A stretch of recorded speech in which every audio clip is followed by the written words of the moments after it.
Welcome to the What's Your Weird Story podcast. Everyone has at least one good story. And some of us have stories that are just to the left of normal. We're interested in the ones that push the boundaries of what we can perceive. Stories that defy explanations. Stories with an air of mystery. Stories we might not share for fear of being thought of differently. But don't worry, we're all friends here. So, what's your weird story?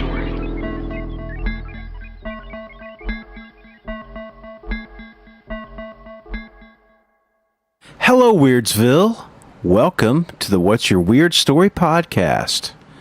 Welcome to your next week's rendition of the weird. Hopefully we can fill your heart with a little bit of enjoyment during these crazy times. I am your host, Barry Johnston, and with me as always, my co-host, Mr. Adam Beebe. How are you, Adam?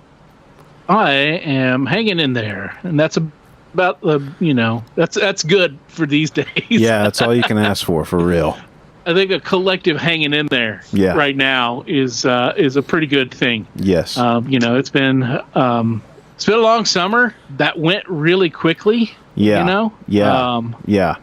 Well, I mean, March itself was a year long, so we've all been set back. But yeah, summer just like burned by, man. Yeah.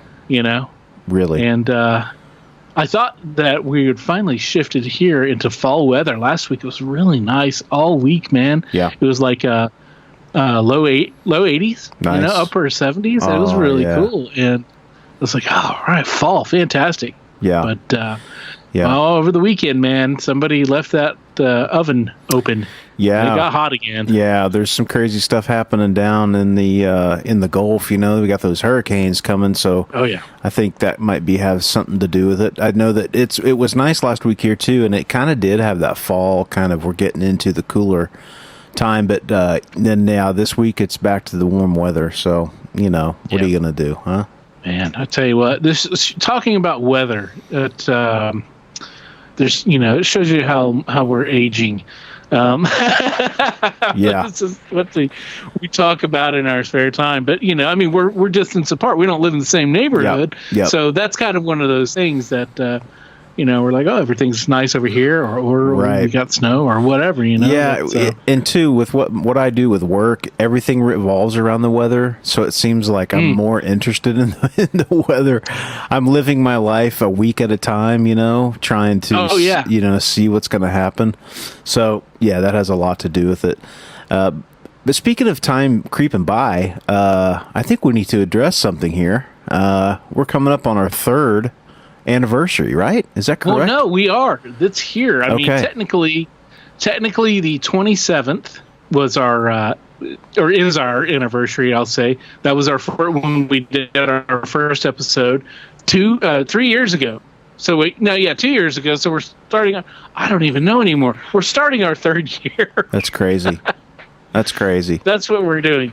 Yeah, we're kicking off into our third year. This is our 105th episode, so it's officially, we had 52 weeks and then 52 weeks, and now we're kicking into the third year, man. It's just flown by. It really has. Yeah, it really has.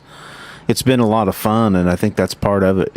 In a way, it's like you're busy doing the thing that you do in order to make it happen, and then before you know it, we're looking at year number 3. It's amazing. So wow, amazing. Yeah.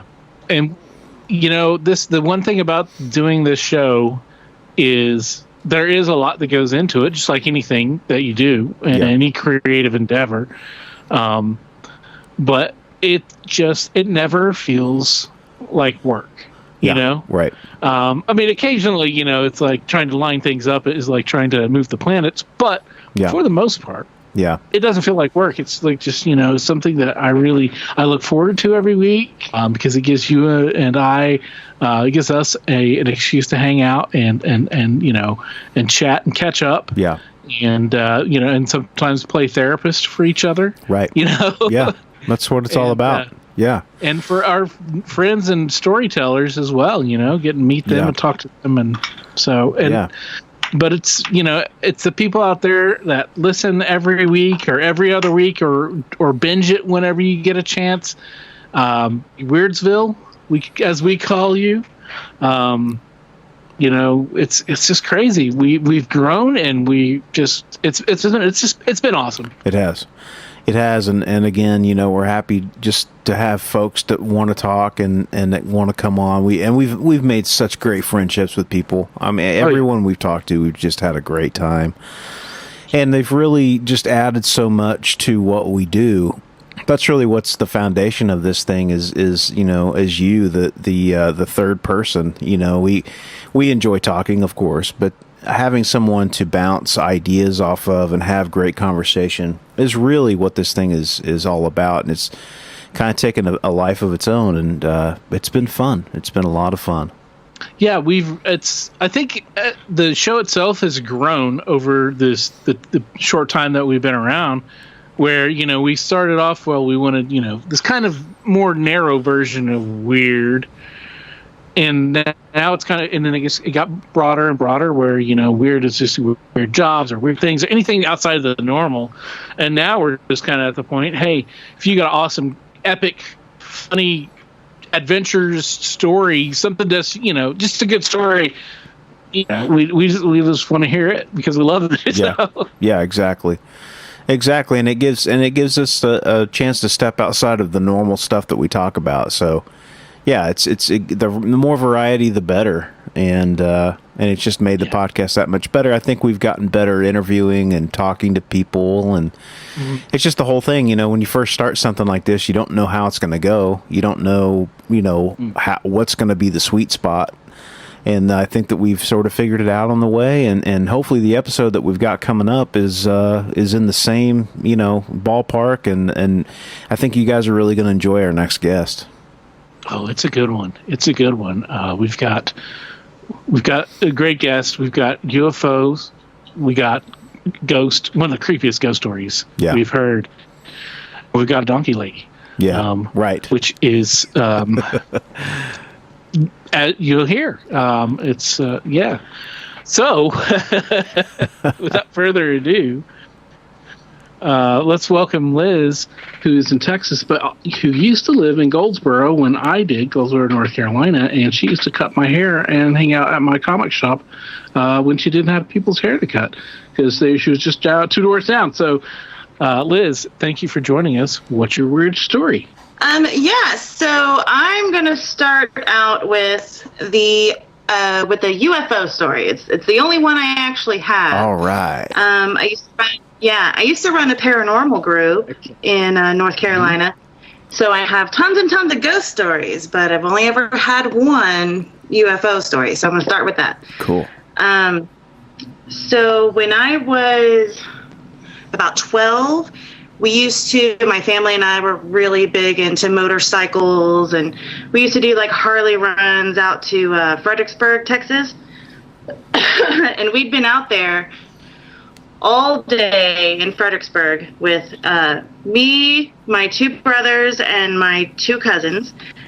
And we were coming back from Fredericksburg to San Antonio, and we were out, in the middle of nowhere. If you've ever been to Fredericksburg, it's like a tiny little township with like 50 people. Like, it is in the middle of nowhere, Texas. And it's beautiful because the stars are gorgeous, and you're just kind of like way out there.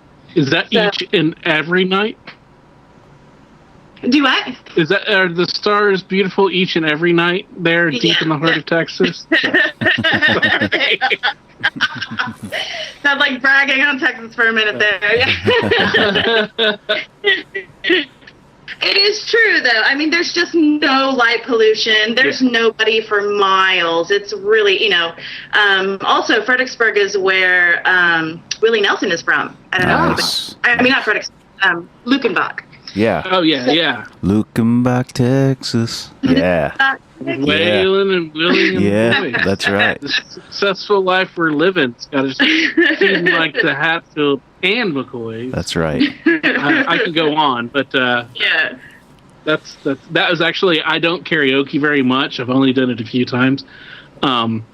but that was one of the songs that I've done. And Jeff, our buddy, who's our resident Bigfoot expert and special correspondent and voice of the listener, he came up to North Carolina to see me. This is years ago and has nothing to do with your story, but it does have to do with Luckenbach.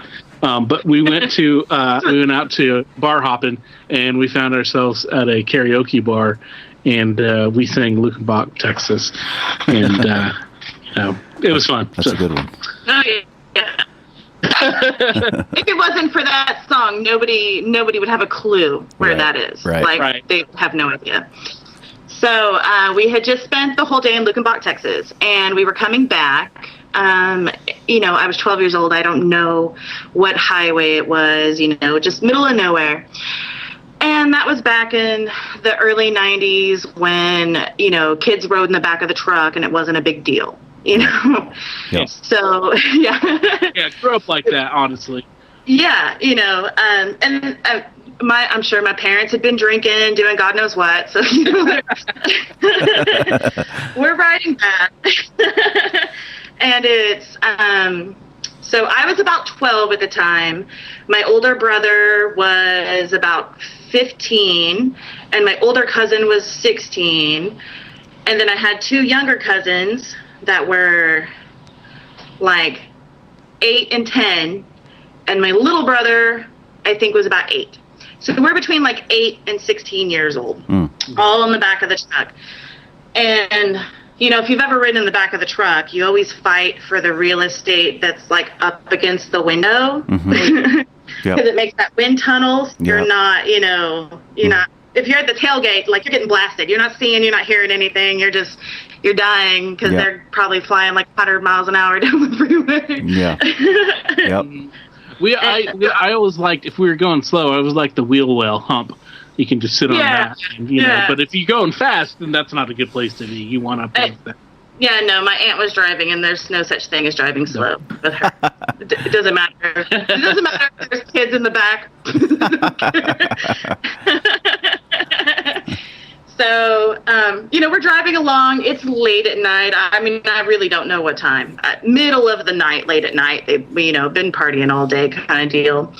And so me and the two younger cousins, they were girls. I kind of forgot that because it's a little bit important. My brothers and my oldest cousin are boys. And then me and my younger cousins are girls. So we got the good real estate. We were like up against the window. We had a little blanket and we could see the road and the sky and everything. We had a good view. We were set up pretty nice. And I remember kind of looking and seeing what I thought was a really bright star. So, I kind of elbowed my cousin, like screaming in her ear, like, hey, look at that really bright star. And so we're looking, and it just got bigger and bigger. And then it kind of started, like, moving. And then so we thought, like, is it a plane? What is this thing? And it just kept getting bigger and bigger. And then it kind of started moving to the left and then stopped and then started moving to the right. And we really got kind of freaked out because it's like, what is this? Like, we thought it was a shooting star. Like, we were trying to figure out what this thing was. And all the while, it was getting bigger and bigger and, like, closer and closer. And we're, at this point, I would say that this light at the top of the trees would be like the size of the moon. Wow. By the, it was big. It was really big and really big when we started panicking. Like, that was the point. Did it have a discernible shape? Was it like a star or was it like a sphere? Or did you know yet? Yeah. No, there was and that was the thing. Like, it didn't have any color to it. It didn't have a shape. It just literally was like if you were just to picture a really big, bright, white star. Right. Like, that's what it looked like. Wow. And it kind of had like a halo around it. It was just a bright light. There was no other way. So it was so it was kind of a sphere of light. I mean, it was just... Yes, yeah. It was... Okay. It didn't have a shape. I mean, it did have a shape. It was round. It was perfectly round. But it wasn't perfectly round, as in it had an edge to it. Right. It didn't have an edge. It was the same kind of concept of just looking at a light that had, that just kind of dissipated out into a circle. Right. And and at that time, my brothers and my cousin were like facing us. They weren't looking that direction. And, we're in the back of a truck. So we start pointing, we're like hollering, and we're like, look at this light, And they're like, whatever. Like, they thought we were messing with them. They wouldn't look. Like, it was just, it was this thing. And then finally, my little brother turned and he looked and he was like, holy shit, Yeah. So then we start freaking out and we're like screaming and yelling. And all the while, this light is coming closer and closer to us. It's like it noticed us and started coming our direction. And so my oldest cousin jumped to the window of the truck, and it was an older truck. It was an older dually truck is what it was, which is why it was so loud too. And it had a window in the back. So, started banging on the window, and my aunt was driving, and my uncle was passed out in the front passenger seat, and my parents were in the back seat. And so they open up the thing, and they've got the music blaring, they're enjoying their drive, and we just start screaming. Step on it, there's something chasing us, right? Yeah. And that's all we really kind of get out. We're kids, we're panicking, we're freaking out. And the hilarious thing was my aunt did not think twice about it. Like, she hit the gas and went. Wow. She didn't even look. She just went. And after all of that, and we're like screaming in the window and everything, and we all turn around and it's just gone. Like, just like that. Wow. Just disappeared. Wow. Did any of the grown-ups see it? No. So, yeah, and that's the weird thing too. So, let's fast forward, and that's all that happened. Like, we didn't, as far as I know, we didn't lose any time, nothing crazy like that. But this ball of light had gotten probably maybe 20, 30 feet from us. Like, it was not. Oh, wow. Far away, you know what I mean? Like, it was far away, but not far away. Like, Right. How big did it look at that distance? I mean, at that point, let me kind of try and think of. I mean, it was huge. I mean, it was huge. It was not. There was no way to think of it as like a star or anything like that. Right. I would probably say 10. I don't know. I would maybe 8 feet across. Okay. Like, okay. It was big enough to be like, it looked like an object. Right. And close enough to be, to scare you. Right. And it didn't. I don't know, because we talked about it. It was the talk of the family for the longest time. Yeah. And that's like the size of like a couch or something, right? Would you say? Or maybe like a mini car or something like that. One of those. Something I get. I don't know. I don't know. Like, I'm trying to come up with like a mental picture of something to compare. And I mean, I really can't. But yeah, that's a good like couch. Yeah. I mean, it was big. It was big. Yeah. Yeah. Wow. And the crazy thing is that it didn't like illuminate the area, if that makes sense. Right. If you have if you have a light turned on, a spotlight turned on, obviously it illuminates within a certain distance. But this didn't create light, if that makes sense. Yeah. It was a ball of light, right, but it didn't illuminate anywhere around the area. Like, it was still just as dark as it hadn't been there. Wow. If that. That's.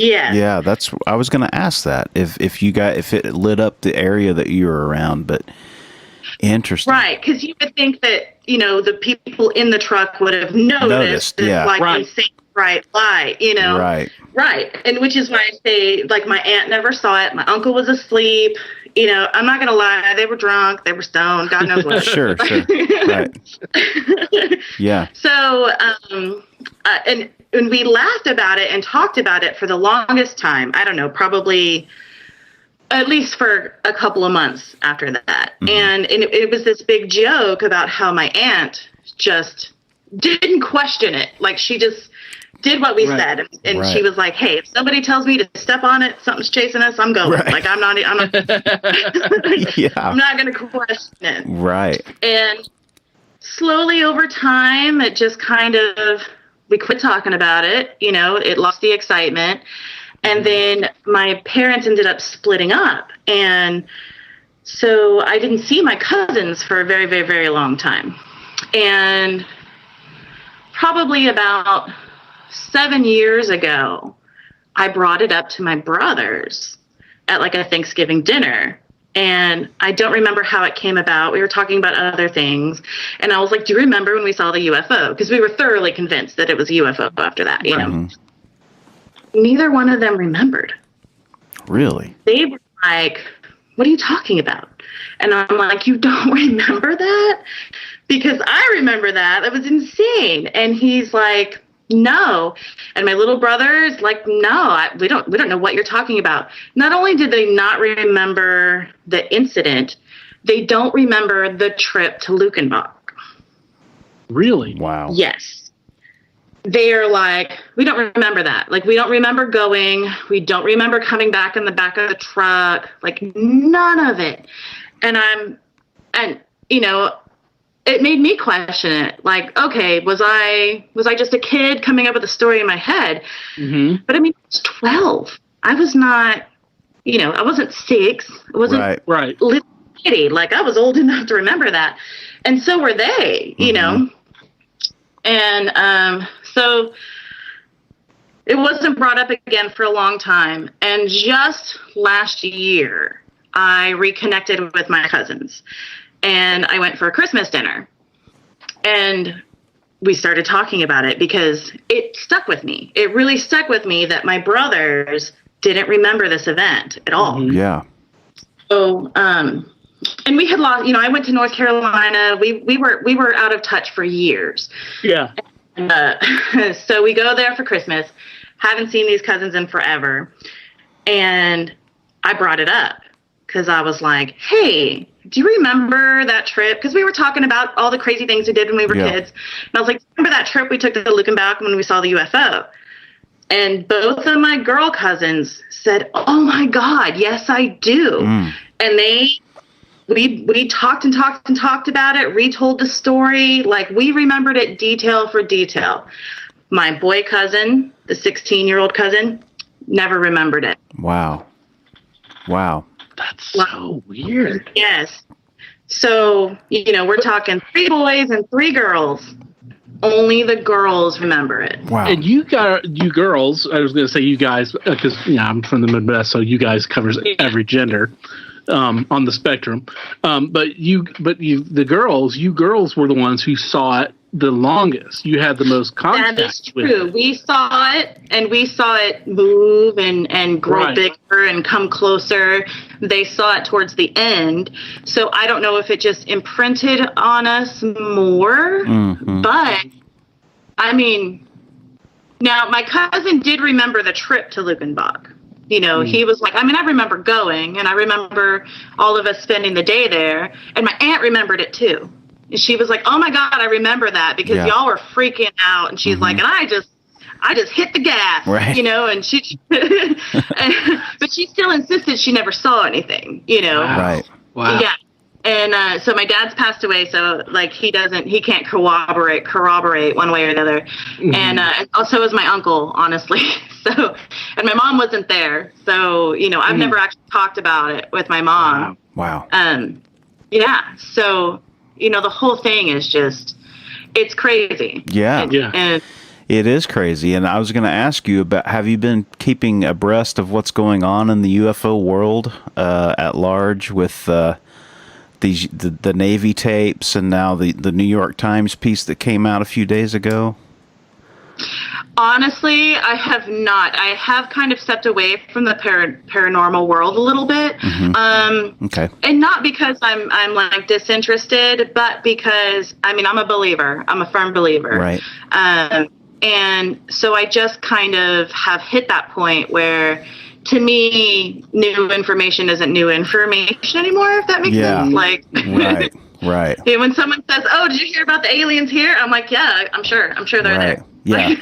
Well, it's interesting because basically what the government has done is they've put out footage that they've captured from U.S. Navy fighter pilots. And it's called the Tic Tac video footage. If you look it up, you can look it up online. But it's really, it's fascinating, man. The story behind it's fascinating. Yeah. And then recently go ahead, Adam. Sorry. I was going to say these videos were leaked. About I think 2 years ago now.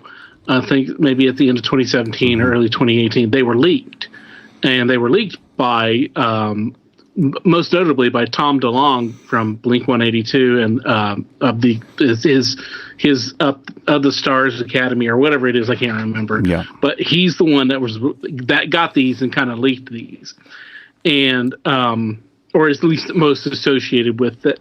Right. And what happened was the Navy came out and they said, "Yeah, these are real. These were ours. We're not happy that they're leaked, but this is real stuff. We don't know what that unidentified aerial phenomenon is, right? But it's nothing of ours. It's nothing that we know anybody else has." And so that's kind of where they left it. And then within the past week or so, there's been I think it was either New York Times or Popular Mechanics or both, but one of them, because Barry sent me an article about it, and one of them had where there was they were interviewed a technical advisor who was, I think, is an astrophysicist, but I could be wrong on that. I can't quote it, so I won't. But they talked to this guy, and this guy who he said that the government has and knows of vehicles and technology or materials that are not of this earth. It was actually, no doubt. Yeah, it was no doubt. It was actually, it was actually Harry Reid. It was Harry Reid, Senate Majority Leader Harry Reid. Yeah. So, and what he did was after the article came out, he tried to walk back some of the things that he said, right?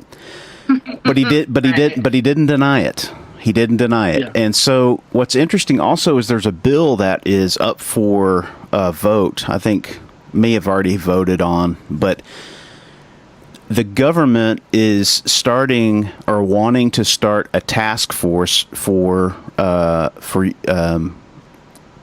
study. Oh, the space task force? Yeah. Well, it's a way for them now to come public and do this in the public eye, and they want funding for it. Yeah. And I think society is starting to hit that point where, like, I think they could be a lot more forthcoming with, information that I'm sure that has existed for a long time. Right. We say that, but then you look at some of the things that were also currently going on in our world and how people are how people are taking what is true and what and what is not, and how they filter those things. So well, yeah, it's I'm not even going to talk about what I was arguing with somebody today over. Yeah, well, I mean, if anything, it's just it gives validity to some people that probably thought they were crazy. I'm one of those people, or other people who treated them as if they were. Yeah, man. Yeah, it's like, hey, look, dude, like this shit's real, man. Like people see this stuff all the time, and we've been poo-pooed. Over hundreds of years, people that have, said that they've seen this stuff, and people think they're crazy. And it's like, does that mean that green people exist? I don't know. You know what I mean? I don't know, but I do know that it's something that at this point, maybe the government knows more than what we do, but there's apparently, I just listened to this podcast with Joe Rogan, and he had on the director of the movie that Bob Lazar it was about the documentary about Bob Lazar's life. I don't know if you know Bob Lazar, but you need to watch it. The name sounds familiar, but I would need info. Yeah, yeah, he was a guy. This is kind of what this all revolves around. There was a guy named Bob Lazar, and he came out in the late 80s, and he said that he used to work for Area 51. And he said that he was put in charge of trying to figure out the propelling mechanism, the thing that fueled the machine of this aircraft, right? And everybody called him crazy. Right. Everybody debunked him. Everybody over the last, 30 plus years has like called him a kook and a quack, and everything that he has said has come true. There's a molecule that didn't exist that we didn't know about until we invented the Hadron Collider. Well, I mean, don't you know it was a weather balloon? I mean, I don't even know exactly. Right. The whole thing was a weather balloon. Yeah. Yeah. But it's, Exactly. Yeah. So anyway, I didn't know if you'd heard about any of that stuff or whatever, but. Oh, yeah. So, being part of a paranormal thing, it's definitely a lot more spiritually driven than, UFOs and stuff like that. But that was still part of what we did in our investigating. Sure. And like one thing that you said earlier about now that new information is coming out and people are not being looked upon as crazy anymore. Like that was one of the mantras with our paranormal group. It was like, you're not crazy. Right. And, we're going to help you at the very least not feel crazy. Uh-huh. Like, yeah. You say that this is happening in your home, we will try to gather evidence of that. Sure. So at the very least, you can look at that and you can say, I'm not crazy, this actually happened. Right. Here is, the audio of it or the video of it or whatever. So, yes. Yeah, and that's there's a parallel between the UFO phenomenon and ghost phenomenon in that, there's a lot of people out there that are saying a bunch of bullshit about stuff. You know what I mean? There's a lot of bullshit stories is what I mean, But there are stories that you can't explain and that you can't necessarily prove, and that's something that, we try to do here is give people a platform for them to talk about their experiences. It's not our job to sit here and say, well, what you're telling me is bullshit. What's true, what's not. Exactly. Right, It's your experience. And if it was real to you, that's all that matters, Yeah. Yeah. And I take a very scientific view towards the paranormal world in general. I really believe that what we call spirits or things that happen to us is kind of more of an interdimensional thing versus, a heaven or hell or a purgatory or whatever kind of. It's more of a scientific, you just got a glimpse of another dimension for a second. It's more in the, quantum physics area for me. Right. Than it is like a spiritual way. And I mean, it's already been scientifically proven we have multiple dimensions. Right. So it's just kind of like Swiss cheese. It just kind of like lines up just right. Right. Past, present, and future, they all happen at the same time. Right. Time is not linear, Yes. And you get a glimpse of the future or the past. Yep. But it's all happening at the same time anyway. Does that make sense? Yeah. Yeah, man, for sure. Yeah. Oh, please. We go deep on this stuff, we're Yeah. Oh, I'm all about physics. Like we're not shy. Oh, we love it. But are you of the school of thought then that like UFOs and cryptids are also part of the this kind of para-dimensional, extra-dimensional kind of thing? Are they from like UFOs from other planets? Because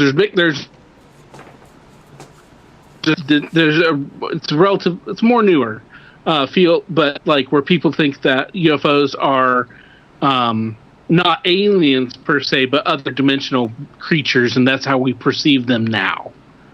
It's a that makes total sense. It's a possibility both ways. Right. Okay.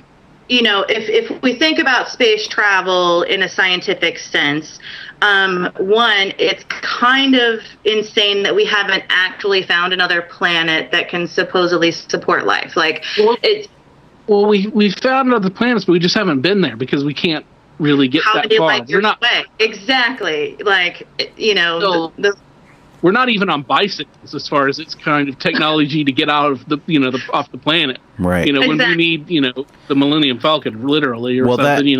That's what the whole thing with Bob Lazar was talking about, this propulsion system that he was working on. He said it was an anti-gravity propulsion system, and you could not physically get close to it.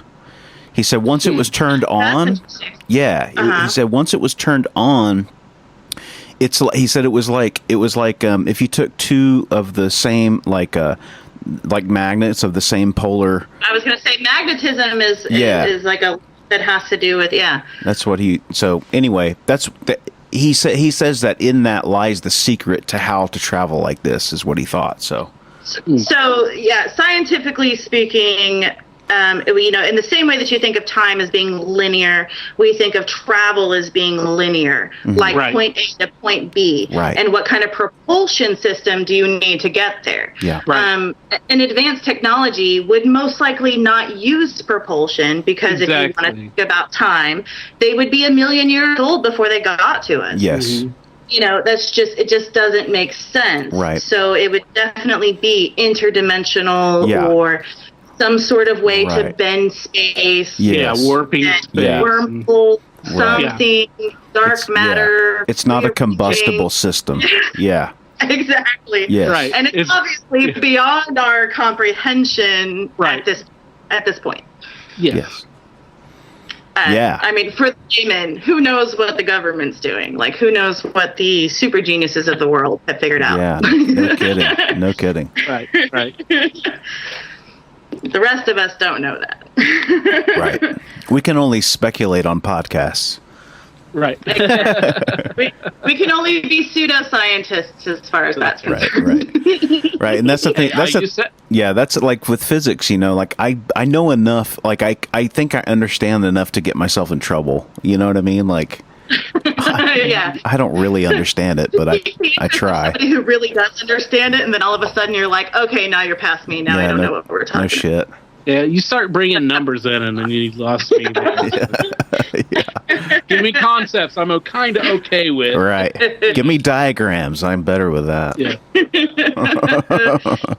I remember in, I think it was in 10th grade, our high school principal, Mr. Barnett, took kids who were, I guess, I don't know, it was kind of like an honors class without being an honors class, but he wanted to teach a class, and it was conceptual physics. He wanted to teach us the concepts of physics before we got into, like, physics. Oh, yeah, because you definitely have to kind of rewire the way that you think about things. Mm-hmm. Right. So he tried to do this to us, and we as a collective group could not get past vectors. We couldn't do math. We couldn't do the math to get through it.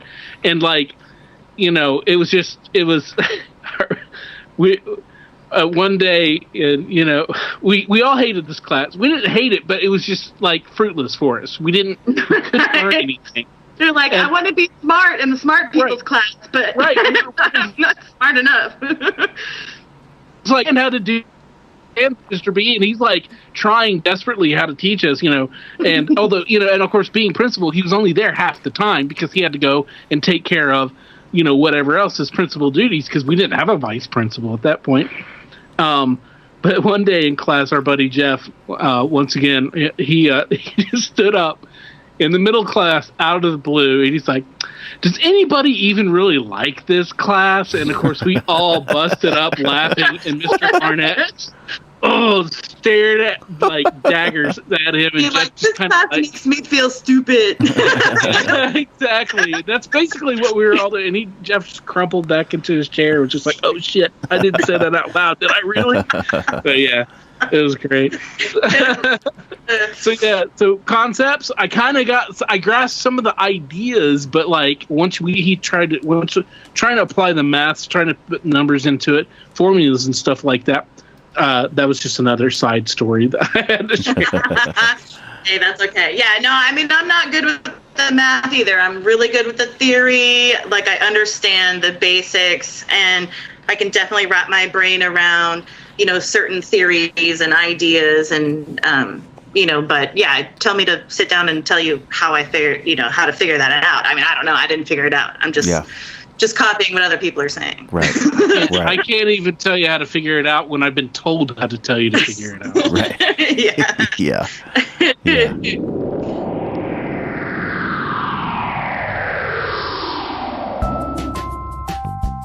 Hey man, did I ever tell you about this recent thing that happened to me? I was driving around in the country and it was just after dusk. So there's a little bit of light still coming on out of the sky, but it was mostly dark. I saw this black school bus. I don't think I've ever heard this. Okay, so I saw this black school bus. All the windows were tinted and it started following me for about 15 minutes. Whoa, no. Yeah. What did you do? I was at work. I was making deliveries and I just kept making my deliveries and like it would even stop and wait for me. And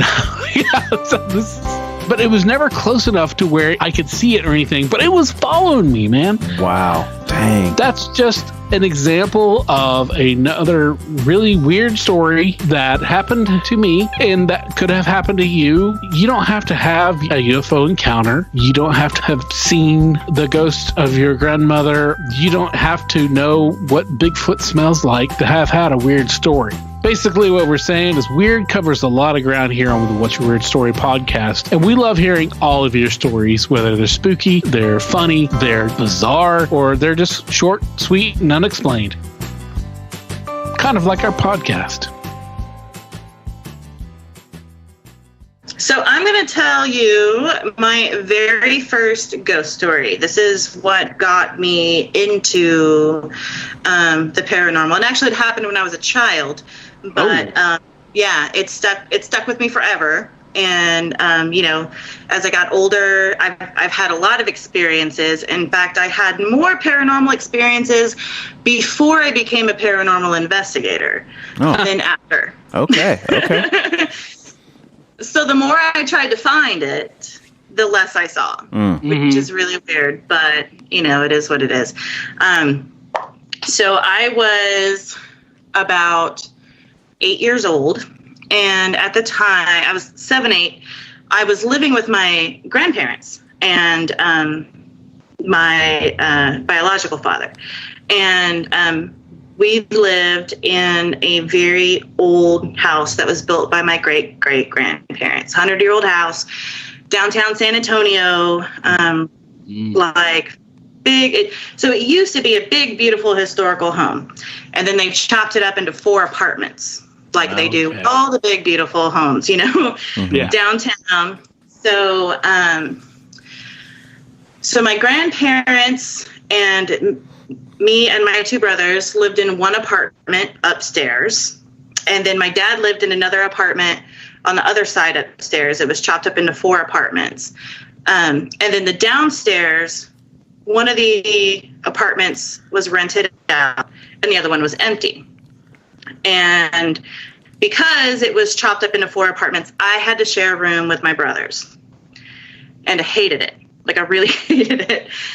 So, me and 2 boys in one room, and they're, like hitting their kind of sort of teen years. They stink. They're just awful. I hate it. That's got terrible puberty bombs going off all over the place. Yeah, so I bothered my grandmother and bothered my grandmother. Please, like, I want a bedroom. I want my own bedroom.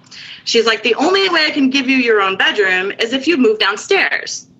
And she's like, you can't move downstairs by yourself. And I'm like, yes, I can. Like, I totally can. Just let me go. I'll be fine. And so the part that was downstairs had the old master bedroom, and then it had like the living room, and then sort of like what would have been just like kind of a den-like room, and then a kitchen in the bathroom. And so that was this section of the house had that. And the master bedroom, it was amazing. Like, it had this old, like, built-in bed. It was like a 4-poster, like, built-in bed in the room. It was like antique, gorgeous bed, And I'm like, I'm going to sleep in that bed. Like, that's where I'm going to go. You can lock the door. It's fine. And not to mention, these neighbors that rented this apartment were like family friends. So we were just this big, giant family living in this house. So it wouldn't have been that big of a deal for me to be downstairs by myself. I'm sure a lot of parents right now are freaking out at going, what? You know? Yeah. But again, this was back in the 80s, right? So like, you know, when you were 8 in the 80s, you could, buy cigarettes and, and survival of the fittest. And all that stuff on your own. Exactly. Yeah. I'm like 7, 8 years old. Like, I'll move into the apartment downstairs. It's cool. Like, I'll make my own breakfast. Like, it's fine. Yeah. And so finally, after bothering her, she conceded. She was like, okay, you can move downstairs. Which, by the way, this house did not have central heat and air. And it was summertime. No, I'm sorry. It was wintertime. And so we would normally live upstairs in the winter. And then we would move downstairs in the summer because heat rise. Right. You know? So it's really cold downstairs too. And then we had old fireplaces that had been converted to like gas stoves. Mm-hmm. So they were covered in and then just had like a gas stove in front of it, like the old gas stoves, the big metal clunky ones. Right. Yeah. And one of her things was, we don't have heat down there. You're going to freeze your butt off. And I'm like, in that bedroom in particular. And I'm like, it's okay. I don't care. So, so she finally lets me sleep downstairs. And, I think I'm down there by myself. I found out later my grandmother had actually slept on the couch just because she thought for sure I was going to freak out, So I go downstairs at bedtime and I crawl in this big, awesome, I don't know what size, king size bed, and I mean, it kind of smelled old and musty because, it's a really old house. And there was an electric heater in the room. So it kind of illuminated the room a little bit because there was no fireplace in that bedroom. So there was no gas stove, just a little electric heater. And I'm all curled up in my blankets and, eventually I fall asleep. And I really wasn't freaked out. Like I was having a great time, like fell asleep and I roll over. And I don't know what woke me up. Just something kind of woke me up. And I rolled over and kind of opened up my eyes a little bit. And I see a silhouette, like in the bed with me. Just laying on the pillow, just Adam's face. Sorry, my eyes are big as plates, man. I thought it was my grandma. Like, I thought that she had come downstairs and crawled in bed with me because she didn't want me to be scared, Yeah. And so I I remember kind of rubbing my eyes and real sleepy going, Grandma? And this silhouette opened its eyes and they were like blue light. Whoa. And yeah, and it was not my grandma. Like as soon as her eyes opened and this blue light came out, it was almost like a TV screen. All of a sudden I could, like the blue light from a TV and I could see, and it was not her. Whoa. My grandmother was short. Yeah, she was short. She was built like me, kind of round and chubby and just, like she's my little grandma. This woman was skinny, tall, kind of gaunt in the face. And like her hair she had like long hair kind of up in a bun. And then I screamed bloody murder. Yeah. Like, I freaked out, like screamed. And my grandma comes running in the room. She'd been asleep on the couch, and she's just like, I knew it. I knew you were going to freak out. And I'm like, somebody was in the bed with me. Like this old lady was in the bed with me, and you were just dreaming, all this stuff, all the things that grown-ups tell you. Right. And so she ended up sleeping with me the rest of the night. And after that, she was like, you're not living downstairs. And I'm like, oh, I don't want to. I'm good. Wow. Yeah, I wouldn't even step foot in that bedroom for a very, very, very long time. Like, sure. I would, if I had to walk past the door, I would do it like and I had to go to the bathroom. Mm-hmm. Like the bathroom was at the end of the hall. And it was the last door before you got to the bathroom. I mean, I would like run past it forever. And it gets even creepier. I love it. So yeah, that was my very, very first, and I'll tell you, when her eyes opened and they were blue, this person was solid. They were not transparent. It wasn't, there was no indication that it was some sort of ghost other than the blue light coming from, right? Oh, man.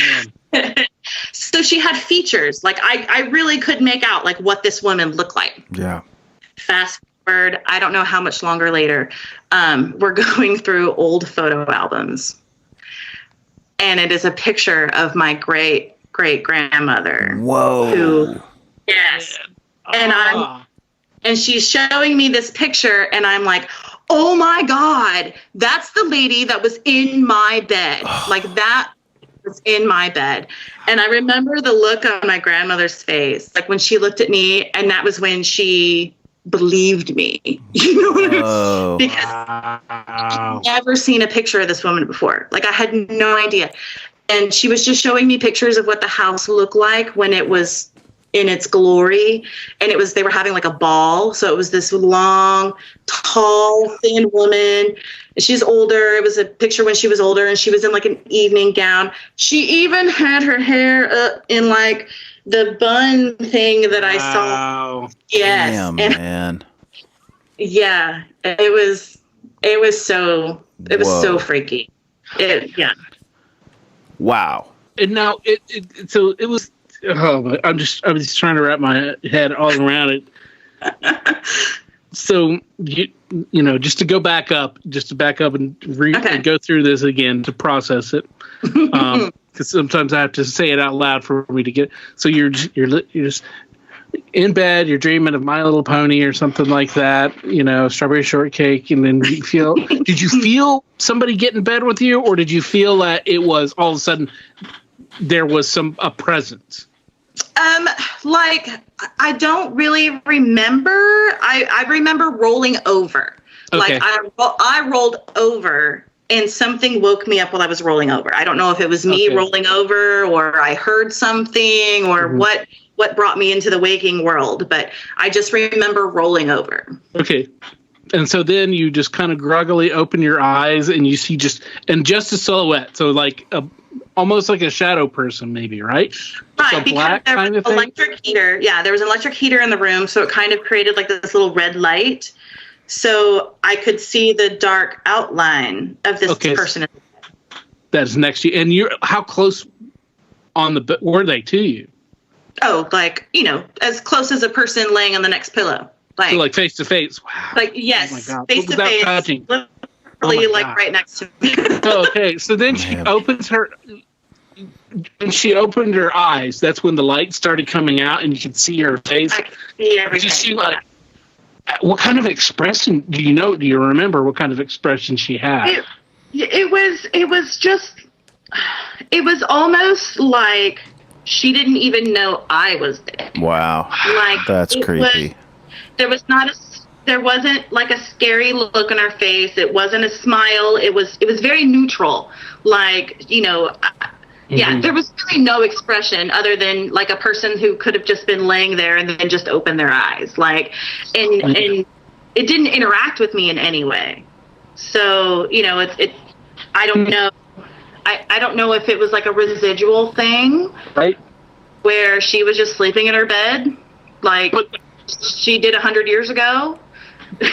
Wow. But the eyes is the fact that, the illuminating from out of the eyes. That's wild. Yeah, and I've never seen anything like that since. Yeah. Like that was definitely one of a kind of experience for me. Like Wow. And my grandmother insisted, you just, it's a nightmare, it was a dream, it was this and that. And then when she started showing those old pictures, and I lost my shit. I was like, there she is. That's her. I'm not a liar. Like, I was not dreaming. Right. Wow. Well, that's pretty wild. I mean, to have a photograph that you see to back up what you saw is that's pretty cool. I mean, it's an opportunity that a lot of people don't get. Yeah. I had a feeling, because I was going to ask if you had gone back and done any research, because I had a feeling that is probably somebody who lived there, and and it's probably somebody you were related to somehow, because your family had built that house and been there forever. So yeah, wow, and it was. Sadly, I left and I moved in with my mom and my stepdad when I was 11, and then I didn't really have a lot of contact with that side of the family, and then they ended up losing the house. Yeah, they had taken out like a second mortgage to fix it up. Right. And then my grandfather passed away, and then I guess they just couldn't pay the mortgage and they lost it. And they ended up and then just last year, actually, my grandmother passed away. Wow. So I just never got to revisit the house. I mean, I've seen it from the outside. I've gone to San Antonio to visit, and I've showed my son, like, that was the house I lived in when I was little, and haunted as hell. Like, Yeah. So had anybody even he is like creeped out by it. I'm sure. Had anybody else at that time seen anything like that, or were you the only one? So there's a lot of stories in that house. Okay. Yeah. My brothers and I experienced all kinds of things living in that house when we were younger. That was the most like concrete and most memorable thing that I've had experienced to me in that house. But we've heard people talking, and you walk around the corner and there's nobody there. Right. Like, we've never had like weird poltergeist stuff, like where like doors are open or cabinets are open, nothing like that. But it was just always like you thought you saw somebody walk down the hallway. Right. And then you go to look and there's nobody there. Or at night you see shadows. You see like I used to think that we had like rats, because I would see like weird shadows going up the door frames and across the top like across things, like something crawling. Oh God. And so I would tell my grandma, like, we have rats, like there's rats, I see them, but I don't see the rat, I just see like a black little blob, like, and she's like, we don't have rats, honey. Did she see stuff? If she did, she never like let on. Right. And in fact, it's kind of funny, because as I continued to have paranormal experiences in the house, I began to not talk about it, because my grandmother's reaction, right. And it kind of got to the point where my biological father is a paranoid schizophrenic, like he's diagnosed. Yeah. She started giving me sideways glances. Right. Right. Like, I'm going to end up in the loony bin if I don't shut up. Right. Right. Well, I mean, that's a lot of people are like that, and that's, and that's precisely the reason that we're doing this, so that people can share these kinds of stories, and we're not going to look at you like, you should be in the loony bin, or, or anything like that, because we just, we believe you, I mean. You can tell, and you can tell when somebody's really had an experience, and they really have, when they're telling you a real experience that they've had, and not just making up some bullshit that sounds cool, because it's a different kind of absolutely way they talk. Yeah. So. You learn, like, with our paranormal group, that was one of the things that we could kind of pick up on pretty quickly, like what felt genuine and kind of what felt like just kind of telling a vague story, like I saw this or I saw that. Yeah. Right. Yeah. That's right. One thing I did used to experience in the house that I didn't experience until after that happened. We used to have, I don't know how we are on time. I'm just talking. Fine. But yeah. We're good. Okay. Plenty of time. We don't go over. So we used to have the old, like, electric wall sconces that look like, they look like a candle, but they're electric with a little light bulb. and the light switches used to be the push button. You know what I'm talking about? Mm-hmm. Yep. Like a flipping. Yeah, like the 2 buttons. Yes, yeah. You go in and out. Yeah. Yep. Yeah. And so we didn't have lights on our ceiling. They were on the walls, and they were like these wall sconces. Like I would be sitting, and this would happen any given time. It didn't happen just at night. I mean, it happened in the middle of the day. It would just randomly happen.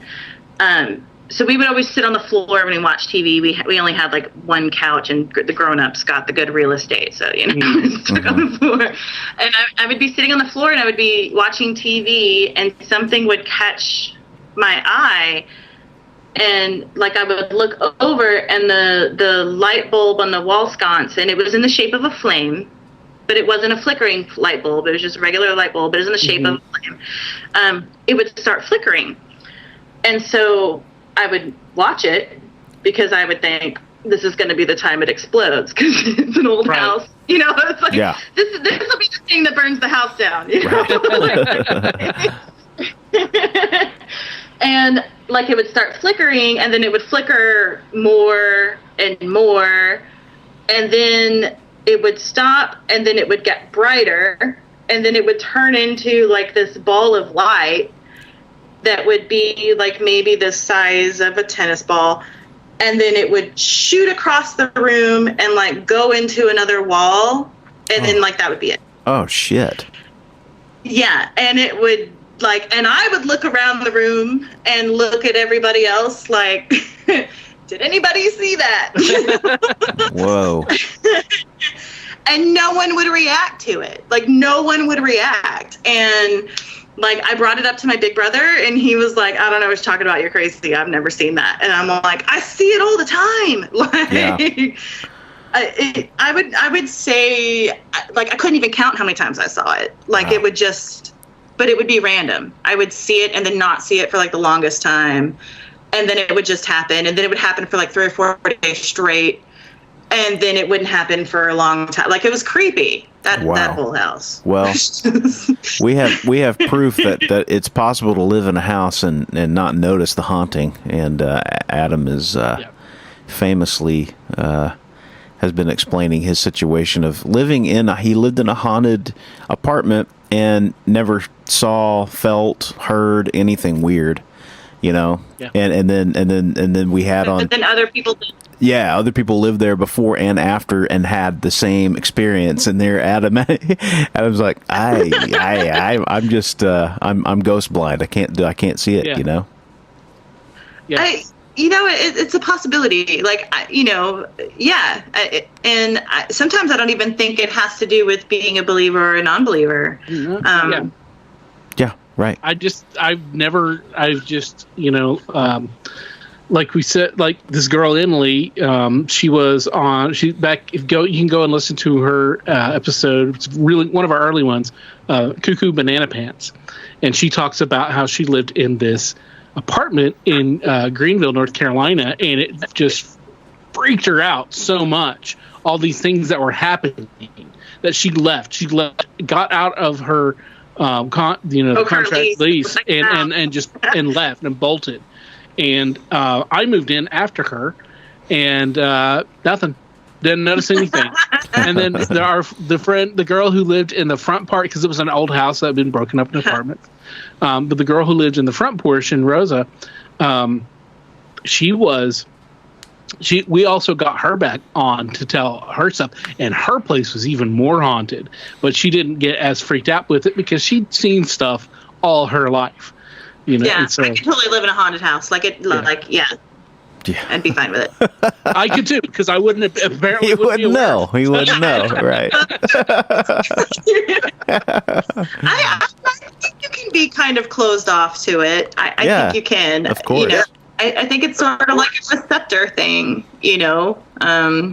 Some people are prone to it, and some people are not. Yeah. Yeah. It could be a genetic trait. It could be who knows what the reasons. Right. It's certainly not. I don't know. You know, I mean, I don't think it's exclusively because if anybody believes or not. You know, because I mean, you can have all the faith in the world in something and never see, you know, any kind of angels or spirits or anything like that. You can believe all you want in UFOs and never see one. And like you were saying, when you were the ghost crew, you had less experiences doing that ghost hunting than when you actually. Right. When I've actively tried to have just, I don't know, maybe. Yeah. Yeah.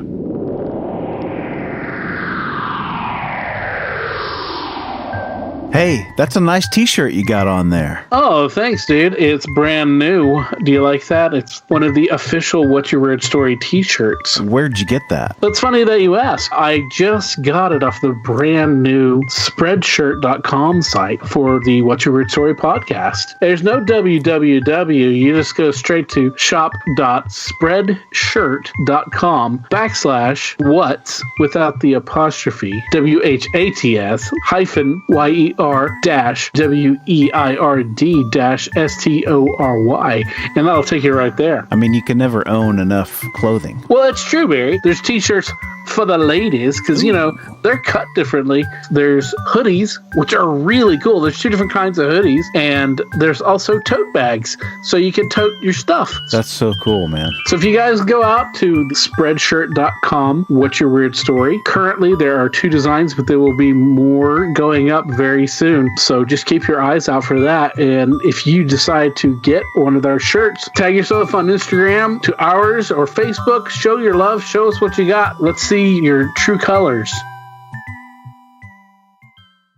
When you were a little girl, did you ever do any of those games? Did you ever do like light as a feather, stiff as a board, or Bloody Mary? Did you ever do that Bloody stuff? Mary.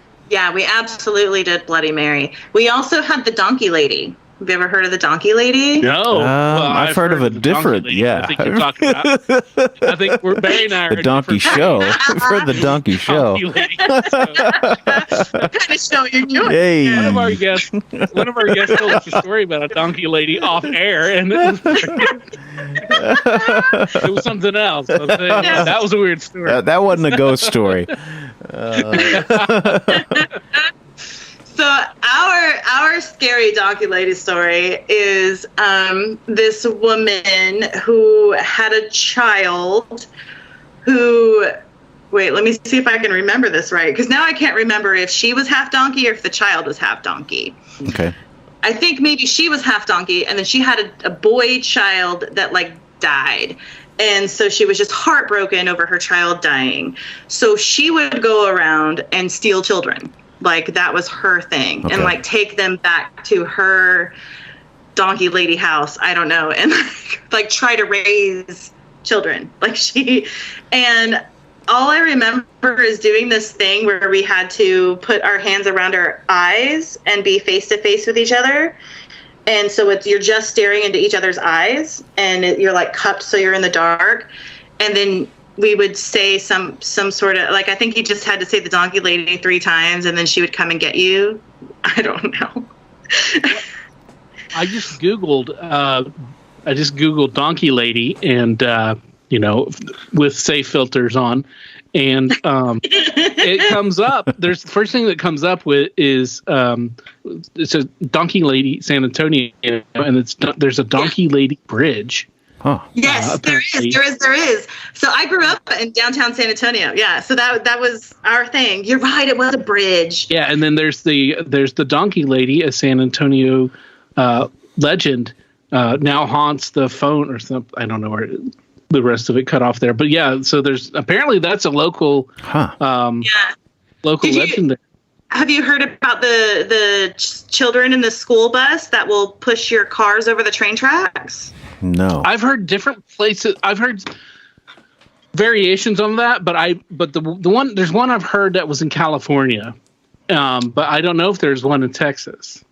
There's one in San Antonio, and I want to say KSAT 12 actually did a news story about it, and it happened. They caught it on video and published it on the news. Really? Oh wow. And, yeah, there was probably in I want to say 92, maybe 1992. Wow. Something like that. So the San Antonio legend is there was a school bus full of children that got caught on there's like a certain intersection that has like a hill, and then it has train tracks. And a train came and hit the school bus. Like the school bus stalled, and because it was on a hill, they couldn't get it off the tracks. And then the train came, and all the children died. So if you park your car and you put it in neutral on the train tracks, and if you put like flour on the back of your tailgate or whatever, like your car will get pushed off of the tracks the other way on the hill, not down the hill, over the hill. And you'll have like little handprints on your yeah.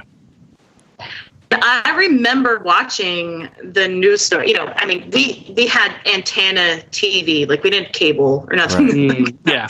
So I want to say it was like KSAT 12, but like Channel 4. I don't know. Right. But I remember watching the news story on it, and I remember being like, "What?" That's wild. I was young, Yeah. Like, right. Wow. I don't know how accurate it is, but it's still cool, man.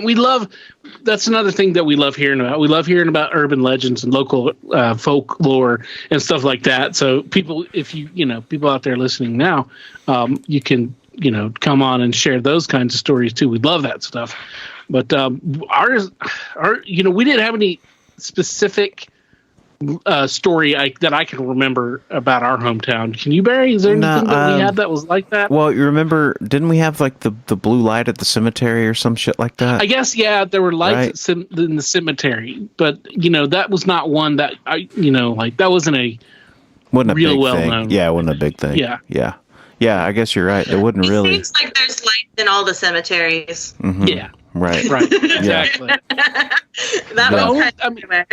The one that I remembered more so was hearing about some spooky thing was that there was a light in a cemetery that was out on the what was called the Dover Crescent Road, and it was close to where we had that cabin, Barry, where my family had the cabin. I know exactly. What that is. There was an old farm country cemetery out there that you could go out there at night and. You would see like basically like a glowing sphere or something over one of the graves or something like that. So, and I remember in high school, one of our teachers, Mr. Mays, was talking about that. Yeah, it's a pretty creepy spot.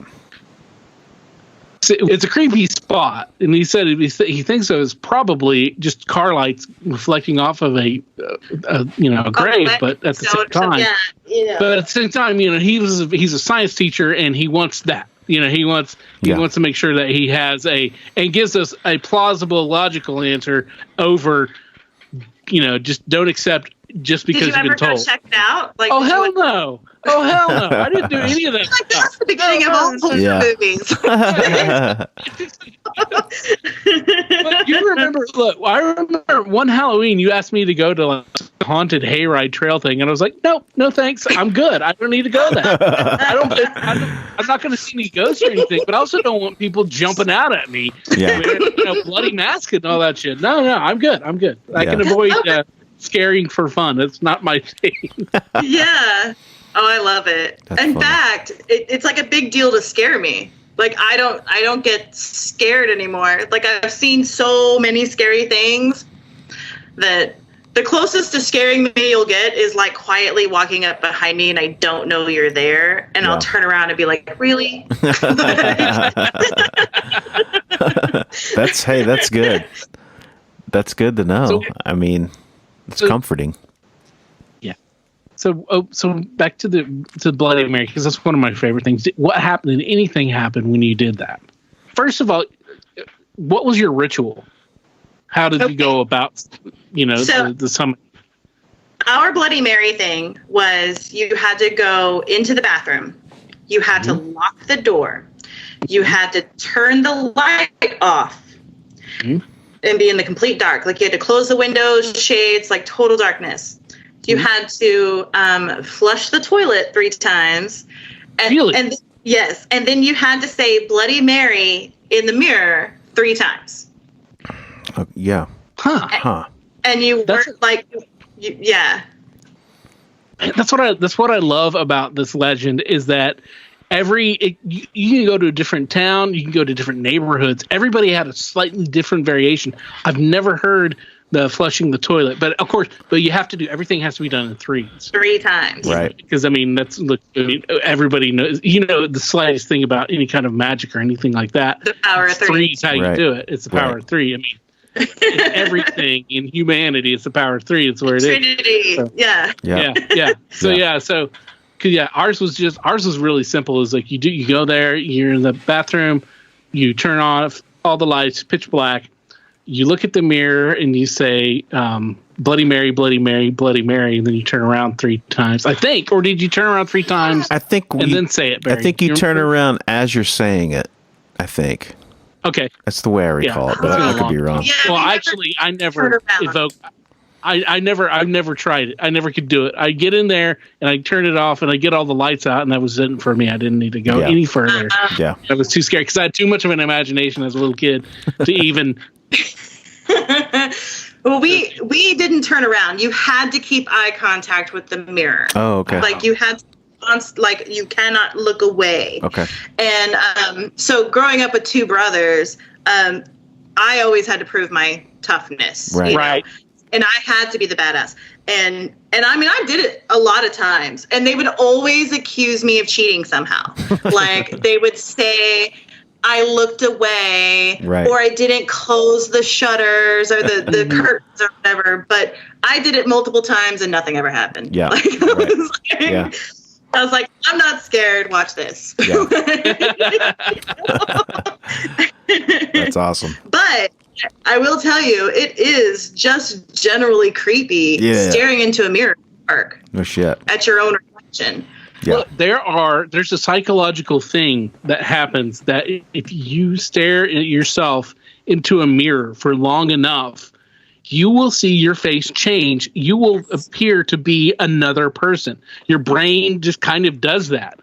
And they don't know why, but that's what happens. Yeah, it's the same concept. It's the same concept of when you stare at knots in a tree and you see Jesus. Like, it's what is it called? Like, there's a name for it. Where Pareidoia, I think, is what the word is. It sounds like paranoia, but I think it's pareidoia, where you see our tendency to see faces or see things that aren't there in other things. Right. Yeah.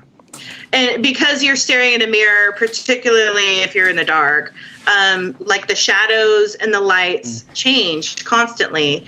And after a while, you get eye fatigue anyway, because you're staring in the same direction. Right. And so your eyes start to compensate with the change in the shadows and starts creating a different image. Right. Like seeing is not believing. Like your eyes fool you constantly. Yes. Yeah. 10 people could see the same person and describe that person differently. Each one. Oh yeah, and do often. And that's why eyewitnesses are the worst kind of witnesses you can have any kind of completely invalid. Yeah. Right. You cannot trust your eyes. Yeah, man. That's so true. Yeah. It's we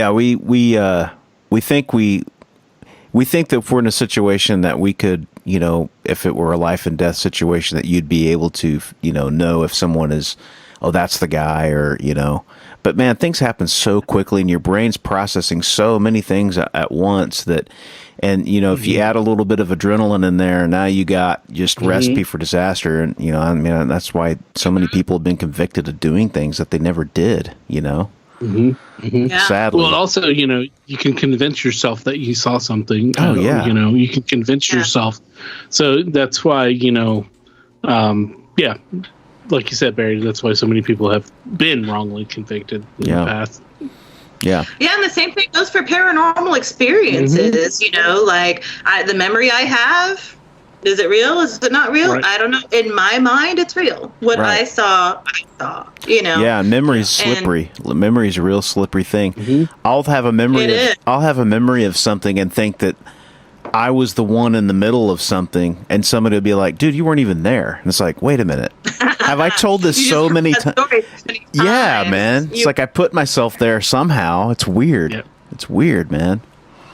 But my mother's done things like that. Mm-hmm. She'll be like, I'll never forget when this happened. And I'll be like, you weren't there. Right. Yeah. Yeah. You know, going back to your original UFO story, my dad and I had an experience, you know, sort of like yours. And we didn't talk about it. This was in, gosh, I'm going to say 88, 87, somewhere around in there. I was probably 12, maybe 13 years old. And we didn't talk after it happened. We didn't talk about it forever. I mean, up until like 2 years ago. And Adam and I started this podcast and I shared that story. And I was like, I need to talk to him to see if he will corroborate. And I brought it up and he was like, yes, I 100% remember that. And he was still stumped. And to have that, you know, just somebody sharing a memory that you both have is powerful, you know, especially 40 years, 30, however many years later. You know.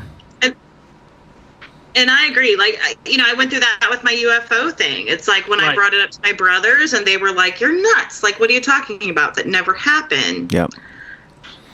And like to going to me thinking, well, maybe that didn't happen. Yep. Like, you know, right. 10 years later, you finally, you know, talk to the rest of your family and they're like, oh yeah, we remember. Yeah. You know, like, it's a big deal. Yeah. We talked about that for months. I'm like, matters. Yeah, you can convince yourself it didn't happen too. You know, I mean, that does happen. Yeah, I really did question it. I really did question, like, you know, did I fall asleep in the back of the truck and it was like just a dream and I thought it really happened? Like, I really was starting to kind of come up with reasons why it might not have happened. And until I, you know, talked to my cousins and they were like, oh yeah, no, that was, I remember. Yeah. You know? Yep.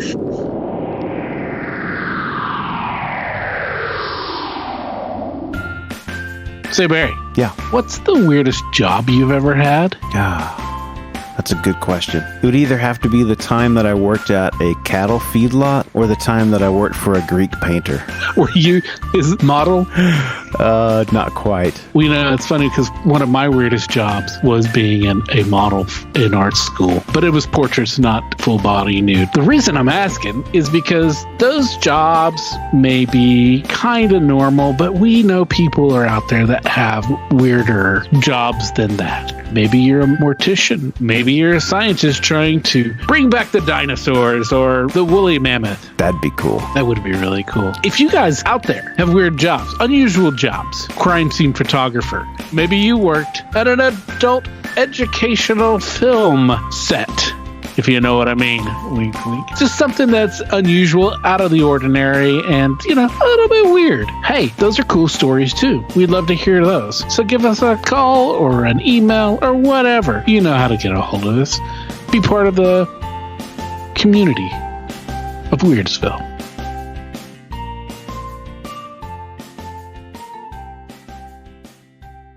Well, you know I love a good UFO story, right? I mean, she had such a good story. And I was really surprised how closely her story kind of matched up with my story in kind of the way it all happened, you know. It was, you know, driving out on a country road and, you know, and it kind of just, it all happened at once and you weren't expecting it. And all of a sudden there's a light and, you know, you're freaking out. And that's exactly what happened to me. Yeah. And the thing I really like about her story is how everybody forgot about it. Yeah. You know, and then she was, you know, didn't see her other side of the family for a long time. And so she almost convinced herself that it didn't happen, you know? And then when she asked her, you know, the girl cousins if they remember it, and they're like, oh, yeah, we talk about that. You know, we talked about it a lot and all that stuff. That's just, I don't know. It's really cool. And, you know, it's always good to have affirmation that something happened to you and that somebody can confirm it and say, yeah, that did happen. I was there with you. Right. And it's weird. Sometimes people collectively forget something, you know, and it just, I think it's natural, especially when it's something that you really can't wrap your mind around it, and so you sort of just you ditch it. You know, it goes into the back catalog, and at a certain point in time, it just gets lost.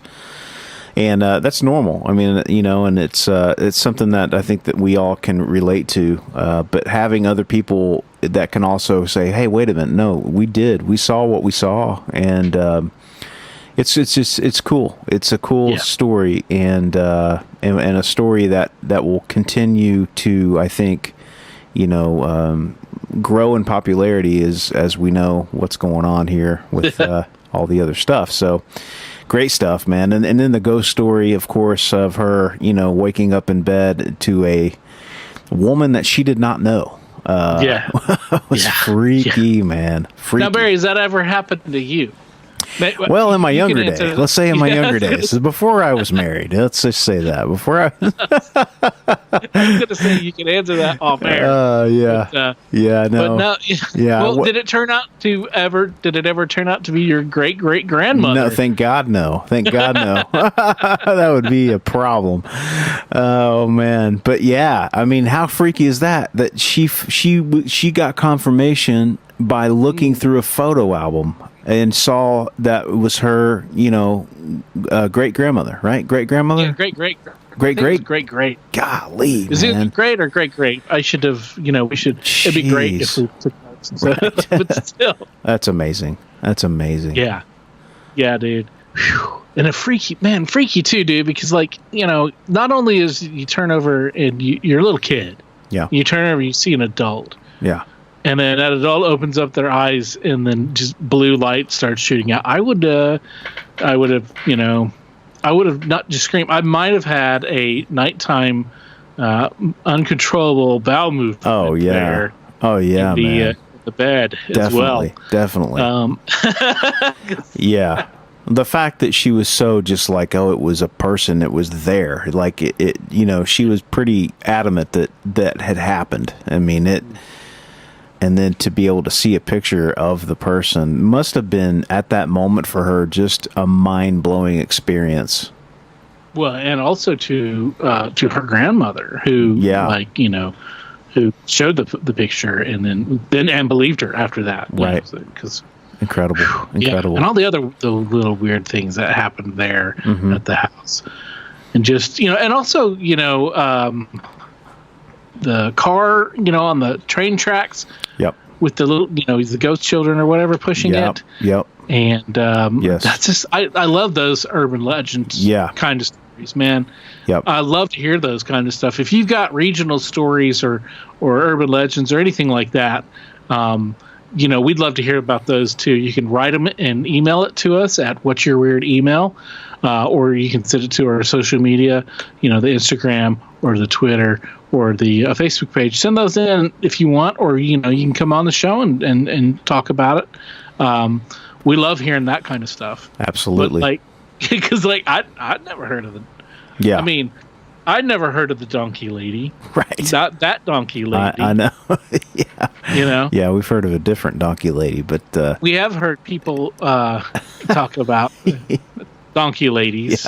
Yeah. That's right. Yeah. Those were also weird stories. That's definitely an adult content story for sure. Yeah. But no, those are great because, you know, not everyone gets to hear those stories because we don't live in those areas, and it's like, exactly, you know, those little folklore sort of creepy stories that are in these towns and that we just don't know about. We love that kind of stuff, and we appreciate Liz coming on and taking time for us and sharing her stories, and I believe we're going to have a part 2, right? I mean, we've got enough to do a part 2, right? That is what we are doing, in fact, because Liz we had a long, great, fun conversation with Liz. Yeah. And this was just the first part of it. So we got the back part of it. And the second part, she's got some more ghost stories, but from when she's older, she's, you know, an adult. And in fact, she was part of a ghost hunting or research team there in Goldsboro where we met, and we were, and both lived, and where she cut my hair, and she did some stuff there, some hauntings around there, did investigations. She's got a couple of stories for that, and she's got so much more stories. We're gonna be having her back on in the near future as well, at an indeterminate date, once we set up another interview. But yeah, we got some cool stuff next week as well. Awesome. With Liz. Awesome. That's great. So everyone, we hope that all of those of you who are returning back to school, we hope that all goes smoothly. How are they doing that there in Enid America, where your kids are? They have some of these schools. The public school has gone to some online classes, some go to school day classes. In the city, they've completely shut down. I know a bunch of the public schools have shut down altogether and are just doing online stuff. But out here right now, because we're kind of secluded, we don't have as many cases. But it's just kind of a crapshoot. It's kind of, we're going to see what happens because we just started last week going back, and so we're going to find out here in the next couple of weeks how it's going to pan out. And we're just crossing our fingers that, we've got a senior in high school this year. He plays football, and we're just praying that he can finish the season out for him. It's just one of those things. It's been a rough couple of years for him, and it's my oldest boy, Liam. I'm hoping that he gets to play his season. But I feel sorry for these kids, man, that are having to deal with this right now. It's just such an unconventional way to finish your high school days out, and we're trying to stay safe, and I hope everyone out there is doing their due diligence to stay safe and keep everybody and their family safe. So, yeah, my sister, she teaches there in North Carolina, she is teaching from the school, but she's teaching online. Right. And she's an art teacher. Yeah. So that's going to be... That's tough. She's going to have to be... She's really going to have to be creative because, not all her students are going to be able to have certain materials at home, know. And so I don't know. I haven't talked to her fully how she's going to do that yet, but I'm very curious, you know, about what it's going to be. So I'm guessing there's going to be an uptake in the art history, right? I would imagine. Yeah, I would imagine art is one of those things that you need one-on-one interaction with the teacher, really, because it's hard to make that thing, I would imagine, through a computer type situation be real, that you need that one-on-one. So there's certain stuff, technical stuff where you need to have somebody show you physically what you're doing wrong. Yeah. Like, I saw a clay pottery instructor online on Facebook talking about how how's he going to teach that online, because you got to be there to show them how to do the hand stuff like that. So it's just, it is like you said, it's a whole new world for education.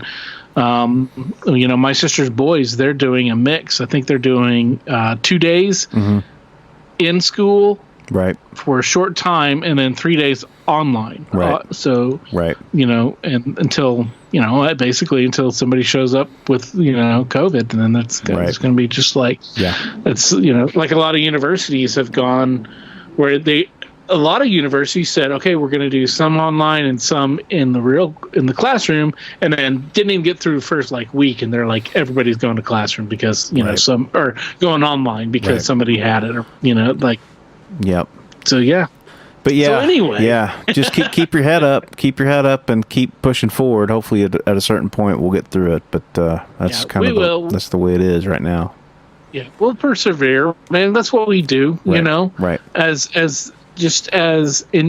all of us as a collective, as a human race, we will persevere. Yeah. We will make it through, and it may, it's there at times. It's not pretty, but we'll do it because we're smart. We apply ourselves, and everybody does their part to share and help out, and all that stuff, man. Exactly. We'll get there. We'll get there. So for sure.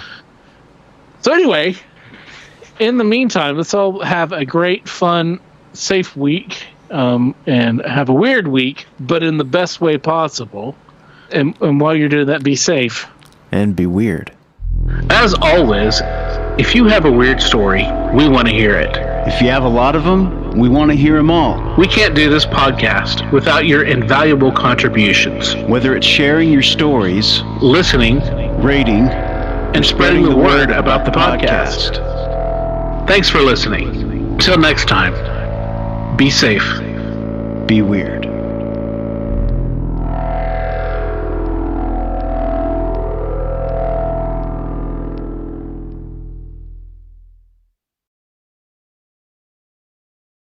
The stories presented on the What's Your Weird Story podcast are, to our knowledge, true experiences that our